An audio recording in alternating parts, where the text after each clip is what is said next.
বিড়ি দে রে। নেশাতে পাকি গেছ ওই চ্যাংড়া, তাড়াতাড়ি কর, টক করি মুখে একটা বিড়ি দে রে, বিড়ি ধরাই, একেবারে নেশাতে পাকি গেছ রে। ওরে মোর খুঁড়িয়ে চান্দের বেটা, বুড়িয়াতি বয়সে ভীমরতি ধরছে, আজান খ্যান দিয়ে সারবার পায় নাই, বিড়ি ধরাই বেড়াচ্ছিস, বড় নেশাখোর হয়ে গেছিস। এই বয়সে তুই ইফতারি নিয়ে দৌড় পারবো তা না, ভীমরতি ধরছে বিড়ি নিয়ে দৌড় পারবেন লাগছিস। তোকে যদি আজরাইল ধরে না, একেবারে বাটাম ফাটে ফেলাইবে। বিড়ি ইফতার বাদ দিয়ে বিড়ির নেশায় পাকি গেছিস শালার বেটা, একবার মরি দেখ। এরে বাপু, ওই রাগ হইস না। এই রমজান মাসে মোর বিড়ি খাওয়া যে কি একটা সমস্যা হয়ে গেছে। রোজার মাসে সারাদিন একটা বিড়ি তো টান দিবার পাই নেই রে। স্যাংরা তুই রাগ হইস না, মুখ টক করি একটা বিড়ি না খেতে রে, বিড়ি না খেতে, আকিস বিড়ি না খেতে, টক করি, দেরি করিস না। মুই নেশাতে একেবারে পাকি গেছ, বুঝিস না কেন স্যাংরা, রোজার মাস দিনের বেলা কি বিড়ি খাবার পান। ওরে মোর ঢাকি হন্নির বেটা রে, হ্যাঁ মুরব্বী মানুষ হয়া রোজা তো রাখিস না, আবার এই ইফতারের সময় হইলে আসিয়া বিড়ির জন্য একেবারে ডোকরি শুরু করে দিস।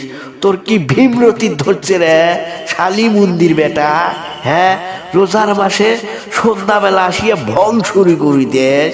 এ শালি মন্দির বেটা, তুই এটি থেকে যাবু না তোর গোবর কোনা বাজারে একেবারে ফাঁস করে দেব, তোর ইজ্জত কিন্তু একেবারে পামসার করে দেব, ইজ্জত একেবারে ফাত্তা করে দেব।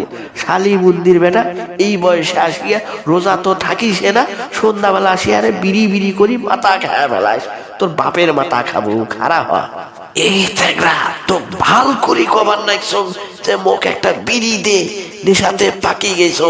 হ্যাঁ তুই বিড়ি না দিয়ে বেয়াদবি করবেন লাগছিস, মোর মতো একটা মুরব্বী মানুষের সাথে বেয়াদবি করিস ইফতারের টাইমে। হ্যাঁ সারাদিন একটা বিড়িতে টানতেই নাই, রোজার মাস থেকে মুই বিড়ি হাতে নাক না, এই সন্ধ্যাবেলা আসিয়া একটা বিড়ি চাবার লাগছ, তুই বিড়ি দিস না আর উল্টে বেয়াদবি করিস।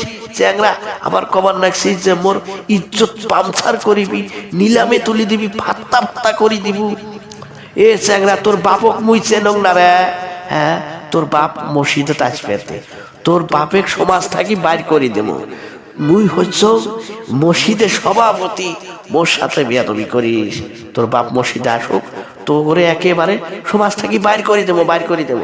ওরে মোর খুঁড়িয়া চান্দের বেটা রে, হ্যাঁ তুই আবার মসজিদ কমিটির সভাপতি হয়েছিস, রোজা তো থাকিস না, আবার সন্ধ্যাবেলা আসিয়া মসজিদ কমিটির সভাপতির দাপট দেখিয়া বিড়ি চাবার লাগছিস।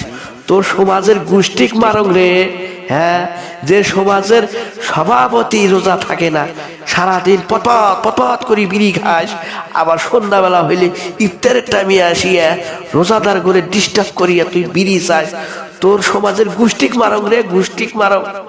শালি মন্দির বেটা, তুই কি বাদ দিবি সমাজ থেকে?